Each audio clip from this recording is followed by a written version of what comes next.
Did you know that before Haiti was even an independent nation, men from present-day Haiti fought on American soil during the American Revolution? In 1779, hundreds of free men of color from Saint-Domingue, present-day Haiti, joined French forces, fighting alongside the Americans during the Siege of Savannah, Georgia.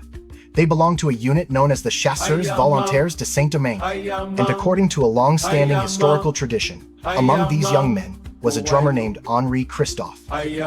Remember that name, because Henri Christophe would later become one of the leaders of the Haitian Revolution and eventually King Henri I of Haiti. The tradition connecting him to the battle remains an important part of the story surrounding the Saint-Domingue volunteers. The participation of the Chasseurs-Volontaires became part of the shared history connecting Haiti and the United States. And more than 2 centuries later, a monument stands in Savannah, Georgia, commemorating these men. So the next time somebody asks, what have Haitians contributed to America? Show them this monument. Haiti and America's history didn't begin with today's immigration debate. Our histories were connected before Haiti even declared independence in 1804. History doesn't disappear simply because people don't know it. Now you know. Did you know about the Saint-Domingue soldiers or the story of Henri Christophe before today? Tell me in the comments.